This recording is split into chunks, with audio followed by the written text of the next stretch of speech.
Alors, nous sommes heureux d'être là. Nous sommes heureux de passer ces merveilleux moments avec vous. Nous sommes plus que bénis de nous retrouver encore ce dimanche dans la présence de Dieu, dans le seul but de nous encourager, nous fortifier pour que personne d'entre nous ne rate le ciel. J'aimerais que tu dises avec moi, l'essentiel, c'est de ne pas rater le ciel. L'essentiel, c'est de ne pas rater le ciel. Ne ratons pas le ciel. Le monde déjà maintenant est dur, difficile. Les valeurs ont changé. Le mœurs bafoué. Les priorités sont inversées. Le mal parle plus que le bien. Le malheur est partout. Le monde démoniaque crie. Le monde satanique ravage.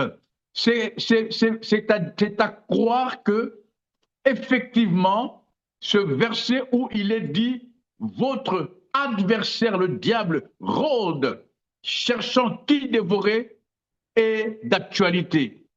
Partout, il y a des pleurs. Partout, il y a des gémissements. C'est ce qu'on appelle dans la Bible le dernier temps, le dernier jour. Il est important pour nous de savoir nous connecter à l'heure du ciel. Il est important. Ne soyons pas comment dirais-je, ne soyons pas dans la distraction. Voilà. Ne soyons pas dans la distraction parce que j'ai aussi remarqué cela et je me bats matin, midi et soir par rapport à mes enfants, encore ceux qui sont chez moi à la maison, pas ceux qui sont mariés, même ceux qui sont chez eux mariés. Je me bats pour la conscientisation. J'aimerais que tous les parents qui sont ici connectés avec nous ce dimanche réalisent que l'heure est plus que jamais à la conscientisation. Conscientisons nos enfants. Conscientisons nos enfants, même notre entourage. Parlons du retour de Jésus. Parlons de l'éternité. Il est possible que beaucoup n'en parlent pas et ça devient comme une sorte de fable, comme une sorte d'un livre qu'on a lu, d'une promesse qui ne sera jamais tenue. Non, Jésus a dit, je reviendrai. Et je pense que ceux qui sont, en tout cas, connectés au ciel, voient tout ce qui se passe dans le monde. Prie pour tes amis, prie pour tes neveux, prie pour tes nièces.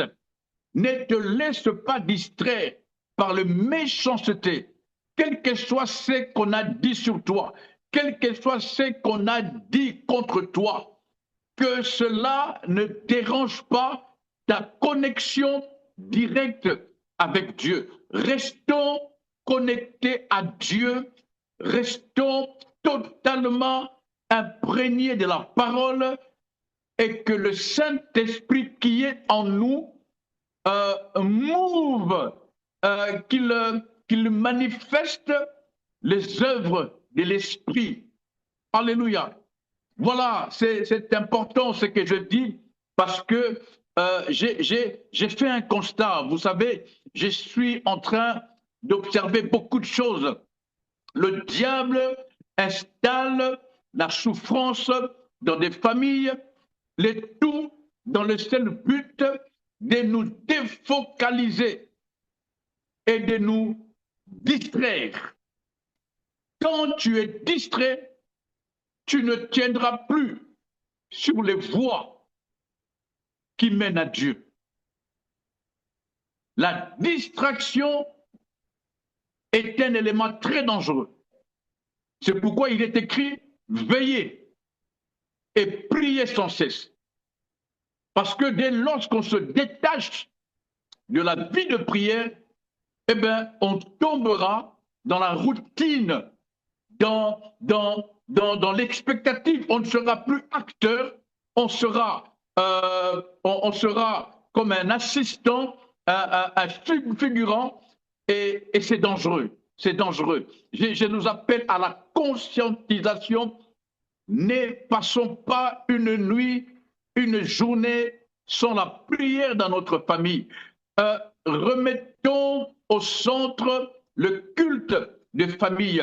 J'irais même à dire, même la Sainte Seine dans nos maisons. Remettons au centre le culte de la famille, la Sainte Seine, pour pouvoir nous maintenir toujours dans la présence de Dieu. Le Saint-Esprit est là avec nous. Je l'ai dit et je le répète, le Saint-Esprit qu'on a reçu, quand on a reçu Jésus, il est en nous. Il ne partira pas. Ce n'est pas un garçon de course qui part et qui revient. Le Saint-Esprit est là avec nous. En tout cas, soyez bénis, c'était ma façon de vous saluer. Je vais vous inviter à prendre vos Bibles. Nous allons ensemble, en ce dimanche 3 août 2025, nous allons lire dans les psaumes. Dans les psaumes. Voyez-vous, j'ai mis comment on appelle ça? J'ai mis mon message un peu plus loin et je peux lire sans lunettes. Ah, ça me va, ça me fait du bien. Le psaume 18, le verset 21 et 22. Les psaumes 18, les versets 21 et 22, la Bible déclare au verset 21, « L'Éternel m'a traité selon ma droiture, il m'a rendu selon la pureté de mes mains. » Verset 22, « Car j'ai observé les voies de l'Éternel et je n'ai point été coupable envers mon Dieu. » Si c'est ta Bible, tu peux souligner avec moi le verset 22, là où il est écrit, « J'ai observé les voies de l'Éternel. » Les voies de l'Éternel. J'ai observé les voies de l'Éternel. Que l'Éternel bénisse ces moments, que son esprit nous enseigne, que le Saint-Esprit, oui, nous te supplions, Saint-Esprit, enseigne-nous la parole. Apprends-nous à connaître, à comprendre. Saint-Esprit parle à chaque cœur ici présent.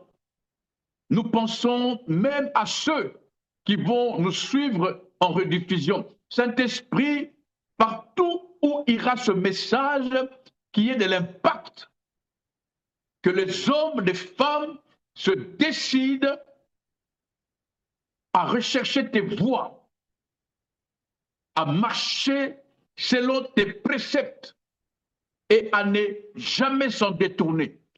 Saint-Esprit, nous avons besoin de toi parce que sans toi, nous n'y arriverons pas.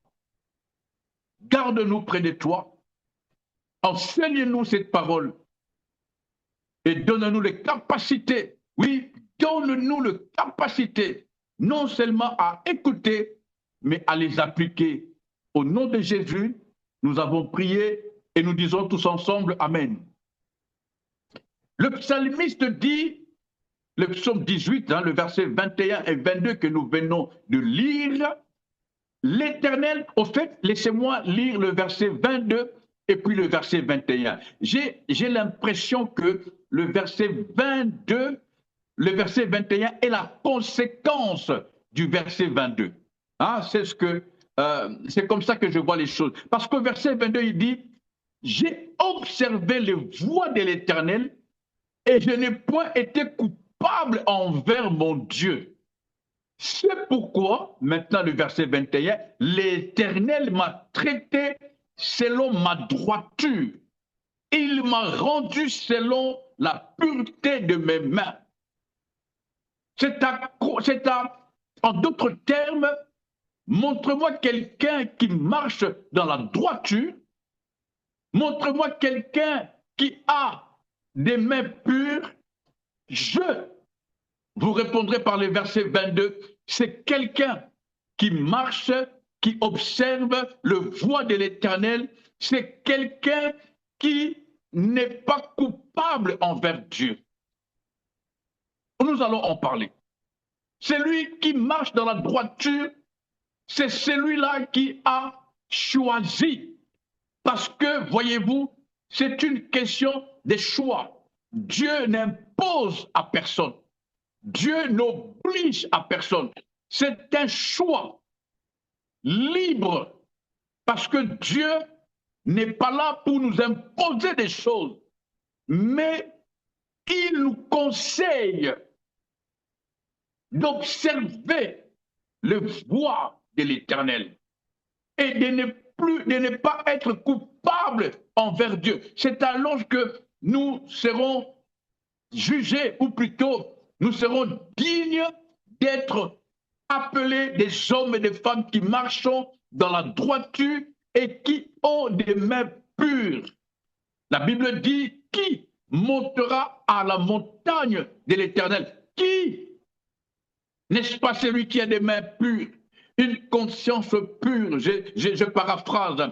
On ne peut pas monter à la montagne de l'Éternel quand on a des mains souillées, quand on a une conscience souillée, quand nous avons de l'iniquité, des pensées iniques, un cœur mauvais, tortueux, un cœur lourd, méchant. Non, soyons sincères avec nous-mêmes. Il est même dit des fois quand Moïse allait avec Josué, quand il montait, nos patriarches enlevaient même des chaussures. Ils enlevaient des chaussures. Même des fois, quand il y avait rendez-vous avec Dieu, il y a des fois, on disait aux maris de ne pas aller avec leurs femmes, leurs épouses. La sanctification, la Bible dit quelque part, c'est ce que Dieu veut. La sanctification, que nous puissions nous abstenir de tout ce qui est impur. Et vous voyez, tout ça, c'est quand nous nous décidons. En tout cas, c'est mon combat de tous les jours. Quand nous arriverons ensemble ou même individuellement, mais je prie pour l'ensemble. Je prie pour ma femme, pour moi-même, pour mes enfants, pour ma famille, ma belle famille, pour vous. Je prie pour tous ceux qui vont m'entendre. Donnons-nous ce devoir de nous décider, de nous détourner de nos mauvaises voies. Abandonnons le péché. Recherchons la droiture, marchons dans les voies de Dieu. Écoutez, la délivrance est automatiquement accordée à ceux et celles qui marchent, qui observent le voie de l'Éternel. Je veux le répéter. La délivrance, s'il y a parmi nous quelqu'un qui cherche la délivrance dans n'importe quel domaine, parce que le Dieu que je prêche n'a pas de limite. Quand il délivre. Oh, alléluia. Alléluia. Le Dieu que je prêche aujourd'hui, croyez-moi, il délivre. Il délivre. Il a cette capacité. Le monde est à lui. Qu'on ne vous mente pas. Il règne, il domine. Je parle du Dieu Tout-Puissant, le Créateur du ciel et de la terre. C'est lui qui dit un mot et la chose s'accomplit. C'est lui qui appelle à l'existence des choses qui n'existent pas comme si elles existaient. Je parle de El Shaddai. Oh, dans le nom de Jésus-Christ, Dieu est capable de transformer ta vie, de transformer ma vie par son Esprit Saint, de nous rendre purs devant lui, parce que ceci n'est pas de l'ordre humain, mais c'est spirituel. C'est pourquoi je nous encourage chaque dimanche à ce que nous nous décidions d'être spirituels, parce que le combat, comme on le dit, il est spirituel. On ne peut pas tenir dans un combat spirituel tout en étant charnel. On ne peut pas réussir dans le monde spirituel. On ne pourra pas terrasser le géant spirituel si on n'a pas tenu dans le monde spirituel. Arrêtons d'être charnels. Alléluia. Et nous y arriverons. Tu es un candidat valide pour être délivré au nom de Jésus-Christ. La délivrance est automatiquement accordée à tous ceux, à toute personne, quelle que soit ta localisation. Mais tant que tu marches, tu te décides d'observer les voies de l'Éternel. Parce que observer les voies de l'Éternel, c'est une question de décision. Alléluia. Je me suis assis. J'ai dit non, je me décide. Assez, c'est assez. Je me décide de suivre les voies de l'Éternel. Je me décide de marcher selon la parole de Dieu. Je me décide de... Vous savez, même quand on a reçu Jésus, c'est une question de décision. Je ne sais pas si parmi nous, il y a quelqu'un à qui on avait poussé, on avait forcé d'aller recevoir Jésus. Jésus est un choix. Jésus est ma décision. Et je sais de quoi je parle. Et depuis que je l'ai reçu, mon combat est de me maintenir dans les voies de Dieu, de marcher, d'écouter, d'observer. Je vais essayer de nous dire quelque chose par rapport aux voies de Dieu, aux voies de Dieu. Les voies de Dieu, c'est quoi? J'ai épinglé 4 mots, hein, quatre concepts. Nous n'aurons pas le temps de tout dire, mais les voies de Dieu en premier lieu, ou plutôt, lisons un peu le psaume 18, cette fois-ci, les versets 23 au verset 25. Je crois que nous allons bien nous comprendre par rapport à ça. Le psaume 18, excusez-moi, les versets 23 au verset 25. Si nos amis de la régie peuvent nous afficher ce passage, je fais la lecture. Il est écrit, psaume 18, les versets 23. Toutes ces ordonnances ont été devant moi. Et je ne me suis point écarté de ces lois. Verset 24. J'ai été sans reproche envers lui. Et je me suis tenu en garde contre mon iniquité. Le verset 25. Aussi, l'Éternel m'a rendu selon ma droiture, selon la pureté de mes mains devant ses yeux. C'est le même psaume que nous avons lu. Nous avons d'abord lu le verset 21 et 22, et maintenant le verset 23, 24, 25, et j'ai encore envie de relire. C'est tellement puissant. Et je vous conseille, si vous avez le temps, bien sûr, d'aller relire tous les psaumes, du premier au dernier verset. C'est un psaume de délivrance. Et comme Dieu n'a pas d'enfant chéri, Dieu n'a pas de parti pris, l'écrivain de ce psaume nous donne les raisons pour lesquelles ou par lesquelles Dieu l'a délivré. Il y avait des ennemis tout autour, plein d'ennemis, plein d'ennemis. Écoutez, laissez-moi mettre mes lunettes, prendre ma Bible, parce que quand j'ai médité ces psaumes, j'étais très content. J'étais vraiment heureux. Regardez comment commence les psaumes. Le psaume 18, hein, au chef des chantres, du serviteur de l'Éternel David, qui adressa à l'Éternel les paroles de ses cantiques, lorsque l'Éternel l'eut délivré de la main de tous ses ennemis et de la main de Saül. Ah, j'aime ça. Rien que le verset premier. Lorsque l'Éternel l'eut délivré de la main de tous ses ennemis et de la main de Saül. Je m'arrête juste au verset premier et vous allez comprendre pourquoi, quand nous avons lu le verset 21, 22, 23, 24 et 25, il donne les raisons. La délivrance n'est pas une histoire d'abracadabra. Tu ne peux pas être délivré de tous les ennemis. Il dit de tous les ennemis de ta famille, les ennemis de ton couple, Parce que le diable attaque beaucoup les couples, les ennemis de tes enfants. Le diable veut détruire nos enfants, les ennemis de ta vie professionnelle. Est-ce que tu es avec moi? David ici nous dit pourquoi Dieu l'a délivré. Moi, j'aime beaucoup ça, parce que nous parlons beaucoup de la grâce. Je crois que la grâce, c'est la capacité d'accepter les voies de Dieu, de les observer et de marcher à propos, de vivre à propos. La grâce, c'est être en accord, aidé par le Saint-Esprit, être en accord avec la grâce, la parole de Dieu. Tu auras du mal, tu vas souffrir. Tes ennemis vont t'encercler. Tu auras du mal à recevoir la délivrance si tu n'as pas des mains pures, si tu ne marches pas dans la droiture.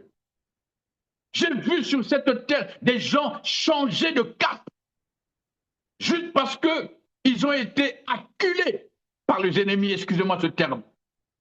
Ils ont été tellement attaqués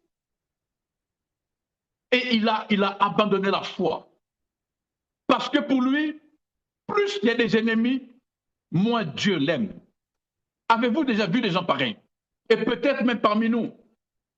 J'ai vu quelqu'un sur le lit d'hôpital à cause d'une maladie dite incurable. Renier la foi. Parce qu'il dit, si Dieu était Dieu, pourquoi est-ce que j'ai cette maladie? J'ai vu des gens abandonner la foi à cause de la souffrance de ce monde.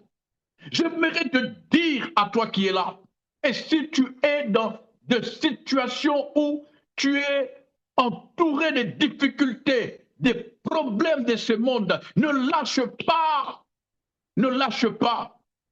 Nous n'avons pas tous la même histoire. Chacun de nous a son parcours, a son histoire dans son parcours. David nous dit, il était entouré. Et même si je comprends bien le verset premier que je veux encore relire, c'est moi. Parce qu'il y a quelque chose que je veux faire passer comme message. Au chef des chantres, le psaume 18, le verset premier, du serviteur de l'Éternel, de David, qui adressa à l'Éternel les paroles de ce cantique lorsque l'Éternel l'eut délivré. Écoutez, lorsque l'Éternel l'eut délivré, c'est-à-dire, je me permets de le dire, tu as une vie qui plaît à Dieu. Tu marches dans les voies de Dieu. Tu es loyal, tu es propre, tu as des mains pures, tu as une conscience pure, tu es calme, ta connexion avec Dieu est fluide, ton esprit est en communion avec le Saint-Esprit, tu ne fais pas du mal, tu es droit, tu fais tout ce qu'il faut. Oh my goodness, tu fais tout ce qu'il faut, mais le mal vient quand même. Les attaques viennent quand même. Reste calme. Parce que sans ta prière, sans ta permission, Dieu lui-même, il impose la délivrance quand les ennemis t'attaquent. Pourquoi? C'est ce que David nous dit dans le psaume 18. Parce que le verset 23, toutes ces ordonnances ont été devant moi. Ah, et je ne me suis point écarté de ces lois. Les ordonnances de Dieu étaient avec moi. En d'autres termes, David nous fait comprendre, je marchais selon les 10 commandements. J'ai appliqué et respecté la loi de Dieu. Je ne m'en suis pas écarté, ni à gauche, ni à droite. Je suis resté propre avec Dieu. Et le verset 24, il dit, j'ai été sans reproche envers Dieu.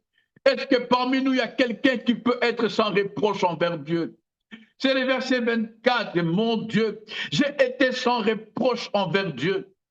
J'ai été sans reproche envers Dieu. Ah! Et je me suis tenu en garde contre mon iniquité.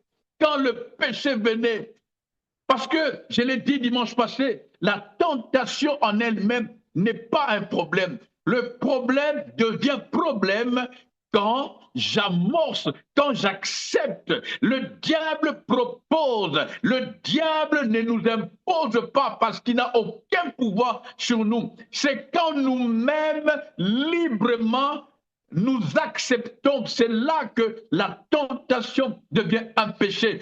Je connais mes faiblesses, je connais ce qui me dérange. Et quand je vois, selon que la Bible dit, l'homme sage voit le mal de loin et il s'en écarte. Quand tu sais que tu ne peux pas tenir devant l'alcool, ne reste pas là où il y a l'alcool. Quand tu sais que ça commence à monter, tu vas exploser, sors, va faire un tour. Dieu, par son Saint-Esprit, nous a donné cette capacité de voir les mal des lois. N'est-ce pas, Jésus disait, vous savez, je paraphrase, vous savez voir s'il va pleuvoir ou pas. Vous savez même, oui, voir s'il va pleuvoir ou pas. Mais vous ne savez pas comment fuir le péché. Ceux qui fuient sont les plus forts que ceux qui restent. Je répète, tous ceux qui fuient le péché, et c'est biblique ce que je dis, tous ceux qui fuient le péché sont plus forts que ceux qui restent. Et le verset 25, aussi, c'est une forme de conclusion, aussi l'Éternel m'a rendu selon ma droiture, selon la pureté de mes mains devant ses yeux. Sois droit avec Dieu. Je prie pour toi et pour moi. Soyons droits envers Dieu. Marchons dans la droiture. Et la droiture en soi, j'ai épinglé, comme je l'ai dit, quatre concepts pour définir un peu c'est quoi les voies de Dieu. Les voies de Dieu, c'est avoir ses ordonnances devant soi. Je ne sais pas si la régie peut noter ça. Hein? Je ne sais pas si c'est faisable. J'aimerais qu'on note ces 4 points. Avoir les ordonnances de Dieu devant soi. Ne point s'écarter de ses lois. Le premier point, c'est bien évidemment avoir les ordonnances de Dieu devant soi. Le deuxième point, c'est ne point s'écarter de ses lois. Le troisième concept, c'est être sans reproche envers Dieu. Et le quatrième concept, c'est être en garde. Jouer, conjuguer la vigilance, la sobriété. Alléluia. Que les ordonnances de Dieu soient devant toi. Je prie que les ordonnances de Dieu soient devant toi. Je proclame cette parole, que les ordonnances de Dieu soient dans ta maison. Que les ordonnances de Dieu soient dans ton couple. Que dit Dieu par rapport à la situation dans laquelle tu es? Que dit Dieu par rapport à la décision que tu veux prendre? Que les ordonnances de Dieu soient devant toi. Que les ordonnances de Dieu soient devant toi. Que les ordonnances de Dieu soient devant toi. Alléluia. Ne t'écarte pas de ces lois. Ah, que nous soyons pendant les temps de loi ou de la grâce, ça, ce n'est pas ça le problème. Mais que les lois de Dieu ne soient pas loin de toi. Observe-le. Observe-le. Moi, je vais dans l'Ancien Testament et je puise des choses là-dedans. Et ce que je suis en train de vous dire, cela résulte de l'Ancien Testament. C'est des conseils qui me servent jusqu'à ce jour. Jusqu'à maintenant, je me discipline. Ce n'est ni par ma force, ni par ma puissance. Je n'y arriverai pas moi-même. Mais le Saint-Esprit ne m'a pas dit, non, c'est les combats de l'Ancien Testament. Non, au contraire, j'ai la conviction que le Saint-Esprit est en accord avec moi, parce que tout ce que je veux, c'est avoir les ordonnances de Dieu devant ma face. Quand devant une situation, je me rappelle, je veux puiser ma force, je veux puiser ma capacité dans le Saint-Esprit pour savoir comment agir en face de telle situation. Si je ne trompe pas ma femme, ce n'est pas seulement parce que j'aime ma femme, mais c'est parce que les ordonnances de Dieu m'interdisent de coucher avec une femme si ce n'est la mienne. Et encore, permettez-moi, voilà, vous allez me faire dire des choses qu'il ne faut pas. Alléluia. Je ne vole pas, pourquoi? Parce que la loi de Dieu me dit de ne pas voler. Je me bats pour ne pas mentir. Pourquoi? Parce qu'il est interdit. Et même il est dit, les menteurs ont pour père le diable. Que les ordonnances de Dieu soient devant toi. Dirige ta maison en conformité des ordonnances de Dieu. Mets-le en pratique. Mets-le en pratique. Ne t'écarte pas de ces lois. Je ne m'écarte pas des lois de Dieu. J'ai vécu loin des ordonnances de Dieu. J'ai vécu loin des lois. Je me suis écarté très loin et j'ai vu les répercussions. Ici est l'heure, non de chercher les démons, non de chercher qui me fait quoi, qui bloque ma vie. Non, ici, je vous dis et je vous garantis, ici est l'heure de se discipliner en observant les ordonnances de Dieu. Quand on ne s'écarte pas de la loi de Dieu, je prie sans cesse, je conditionne ma vie, je discipline ma chair, je la sujétis, je dicte à ma chair ce qu'il faut faire, je ne laisse pas ma chair faire ce qu'elle veut, je ne donne pas à ma chair ce qu'elle m'impose, je me réfère au Saint-Esprit de Dieu pour savoir si cela est bon ou pas, parce que comme je l'ai toujours dit, l'essentiel, la finalité, c'est le ciel. Je ne veux pas donner à la chair satisfaire aux désirs charnels qui, plus tard, vont m'empêcher de jouir de la vie céleste, de l'éternité de gloire. Non, je préfère que ma chair souffre maintenant, c'est ce qu'on peut appeler le sacrifice pour un résultat meilleur, à savoir vivre l'éternité avec Dieu. Je prie pour toi et pour moi, que l'ordonnance de Dieu soit devant toi. Ne t'en écarte pas. Vis sans reproche. Vis sans reproche. J'ai envie de faire un tableau du psaume 18, les versets 23, 24, 25. Toutes ces ordonnances ont été devant moi et je ne me suis point écarté de ces lois. J'ai été sans reproche envers lui et je me suis tenu en garde contre mon iniquité. Aussi l'Éternel m'a rendu selon ma droiture, selon la pureté de mes mains. Parole du Seigneur. Alléluia. Oh, alléluia. Alléluia. Je me poumonne et je le ferai. Je resterai au service de Dieu pour venir nous dire, nous rappeler, dimanche après dimanche, quels sont les bienfaits, quels sont les atouts, quels sont les privilèges, les avantages quand nous nous décidons de marcher dans la droiture. Laissez-moi terminer toujours avec les psaumes 18. Je ne suis pas allé ailleurs, je suis resté là. Les psaumes 18, laissez-moi terminer avec le verset 31, 32, 33. Juste le verset 31, il dit, les voies de Dieu sont parfaites. Les voies de Dieu sont parfaites. Je suis en train de nous encourager à ce que chacun de nous se décide de marcher dans les voies de Dieu. Les voies de Dieu sont parfaites. Écoutez, ce n'est pas qu'il n'y aura pas de combat. Ce n'est pas qu'il n'y aura pas de combat. Non. Mais les voies de Dieu sont parfaites, veut dire, même dans les combats, l'Éternel Dieu se lèvera pour toi. Il a dit, allons à l'autre bord, comme j'ai dit dimanche passé. Et il était avec eux.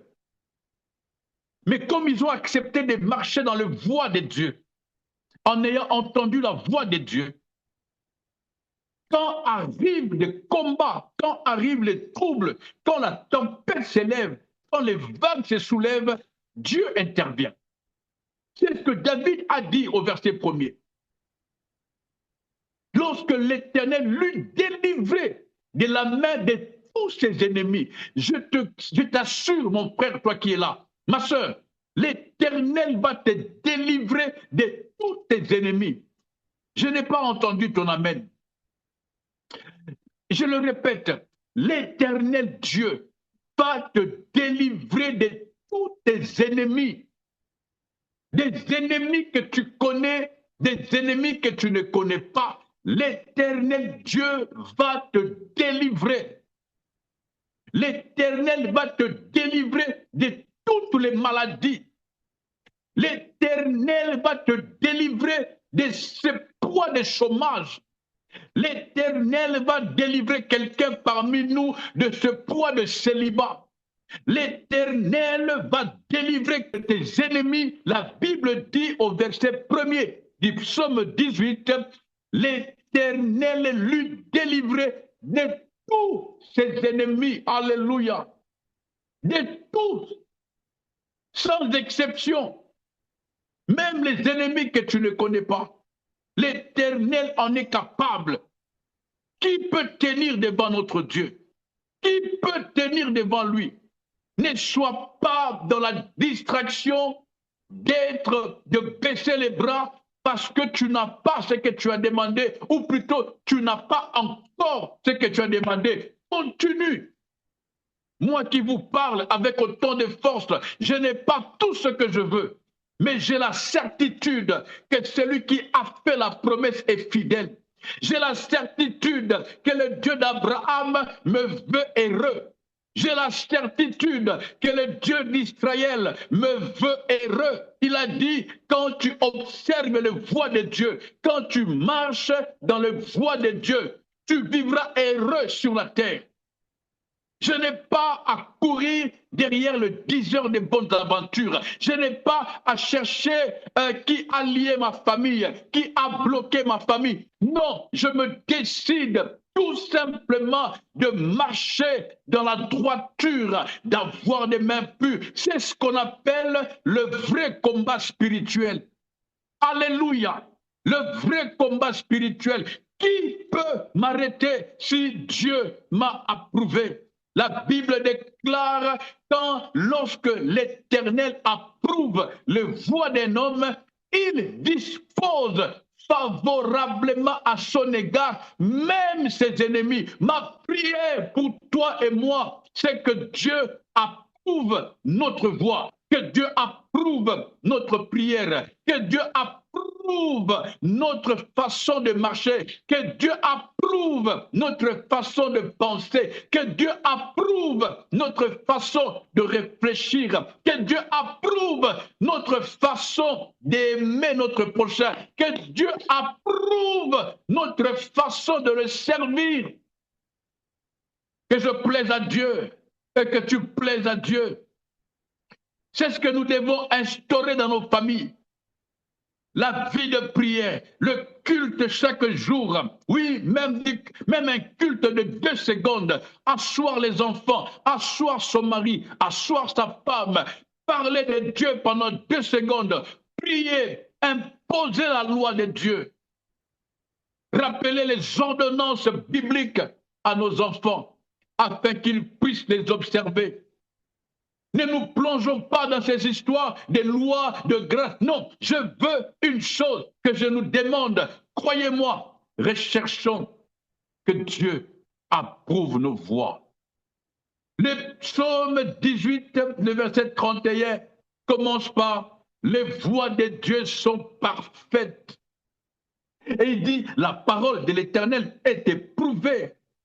Il est un bouclier pour tous ceux qui se confient en lui.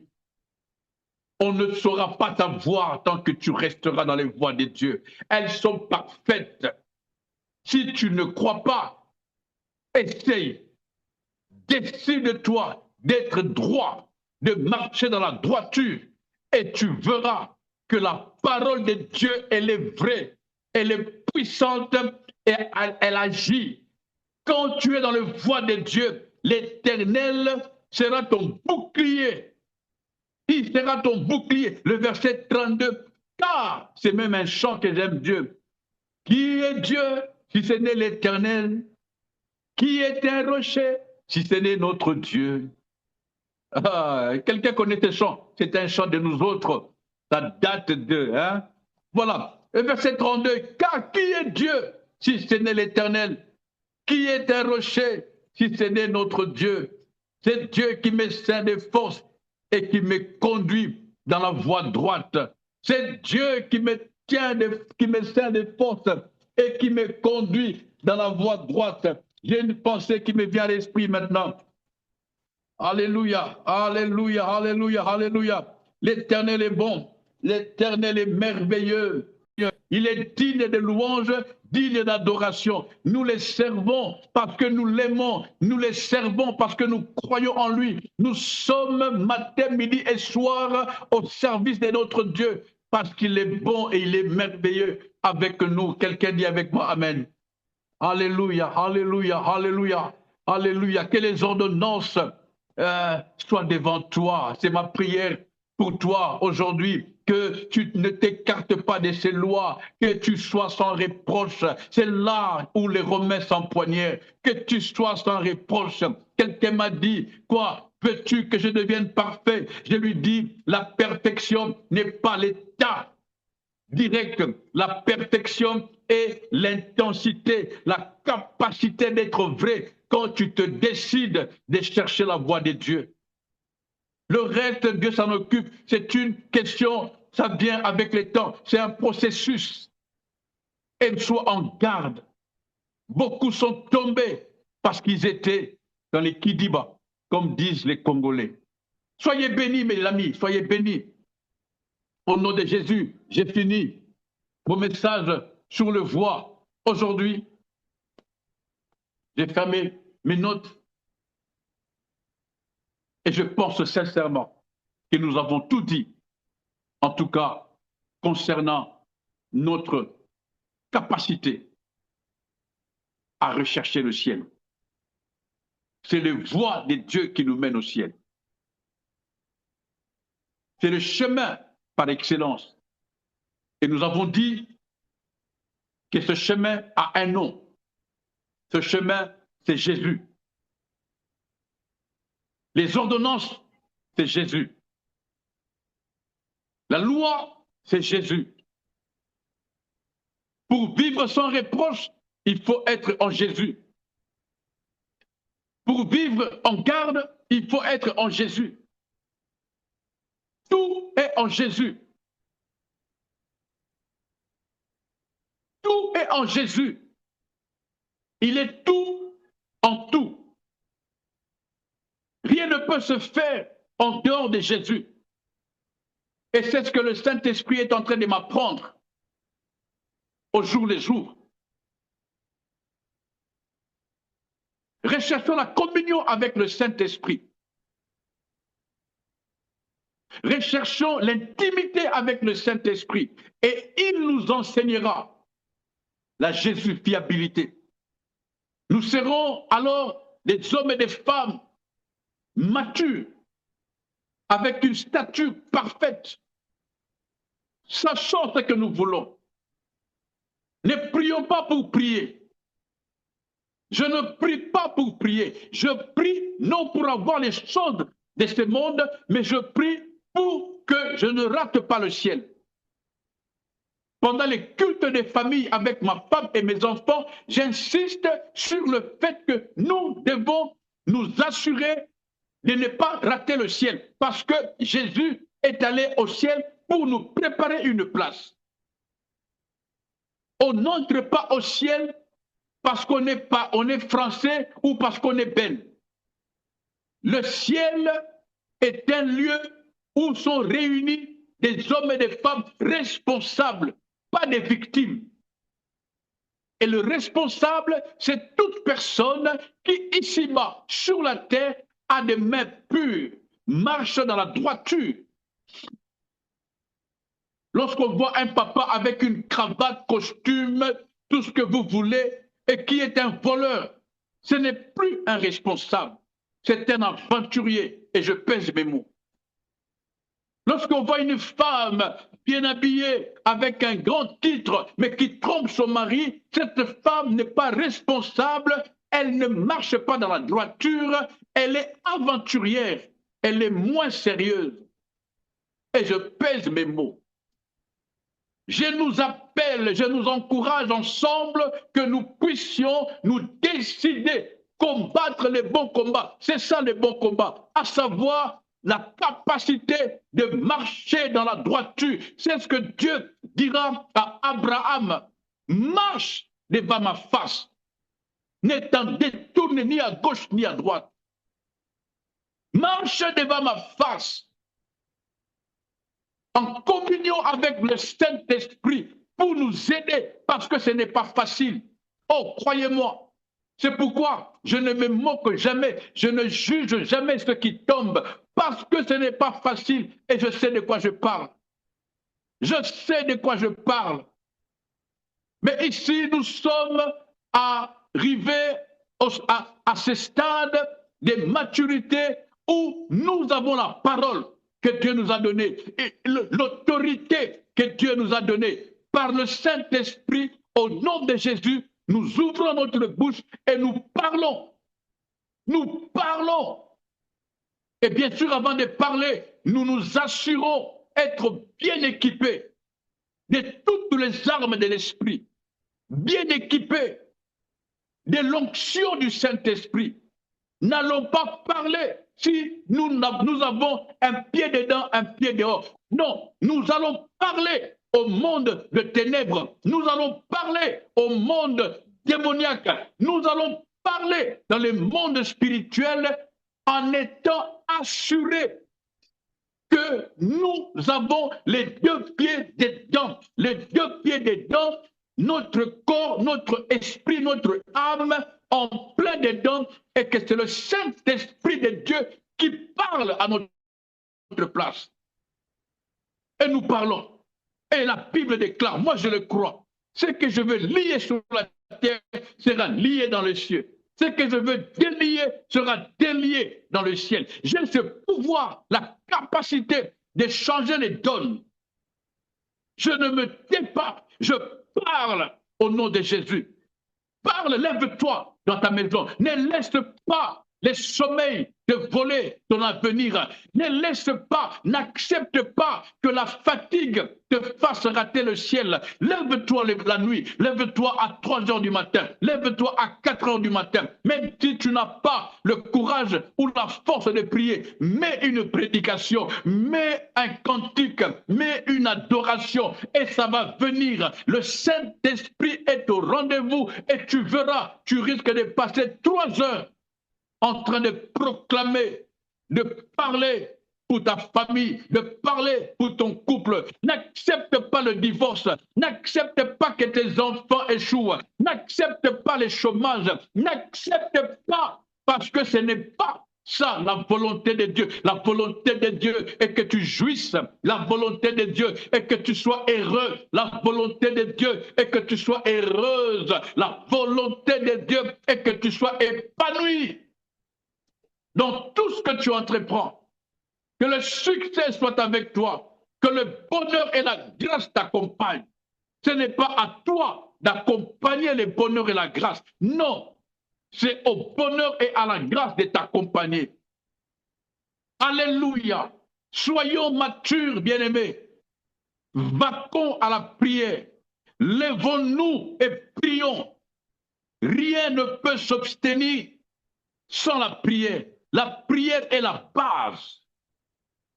La prière est la base de notre intimité avec Dieu. Comment voulez-vous que les choses changent si vous-même vous ne priez pas? La prière nous change avant de changer les situations. La prière nous équipe. La prière nous rend forts. C'est la vision de notre plateforme cœur à cœur pour faire des hommes et des femmes matures qui se lèvent ayant les deux pieds dedans et proclamant, prophétisant, l'ainsi dit l'Éternel. Nous avons le pouvoir dans le nom de Jésus. Quelqu'un dit avec moi Amen. Oh, alléluia, alléluia. Que l'Éternel vous soit favorable, que l'Éternel vous bénisse, que vous soyez remplis de l'onction, que le Saint-Esprit mouve, œuvre dans vos familles, dans nos maisons, dans nos couples, dans nos relations, que les portes s'ouvrent, que tout ce qui était volé soit récupéré par la puissance du nom de Jésus, que la santé soit bonne et que la joie inonde vos maisons. Alléluia. Par le nom de Jésus-Christ, nous avons prié et nous disons Amen. Ah, je bénis Dieu pour ce moment. Quelqu'un acclame. Rendons cette action de grâce au Seigneur pour ses bienfaits. Je crois sincèrement que notre Dieu nous a fait du bien. Je crois sincèrement que notre Dieu nous a fait du bien. Acclame avec moi là où tu es. Acclame, même si les gens te prennent pour un fou, pour une folle, ce n'est pas grave. Ils changeront d'avis quand ils comprendront le sens de ce que tu fais. Acclame, acclame encore plus fort. Acclame le Dieu d'Israël. Acclame Jésus-Christ parce qu'il est le seul qui change nos vies en ce moment. Plus tu acclames, plus les choses changent. Plus tu acclames, plus le muraille qui enferme, qui retienne tes bénédictions tombe. Oui, plus tu acclames, plus, oui, des réponses positives te sont données par rapport au dossier que tu as introduit. Acclamons les Seigneurs. Voilà, nous restons ensemble connectés sur notre plateforme Cœur à Cœur pour des émissions, pour des programmes édifiants, encourageants, dans le seul but de nous maintenir focus sur le ciel. Amen. Je vous donne rendez-vous dimanche prochain avec un nouveau sujet et je prie Dieu que chacun de nous comprenne et réalise l'importance du ciel. Amen. Bye bye.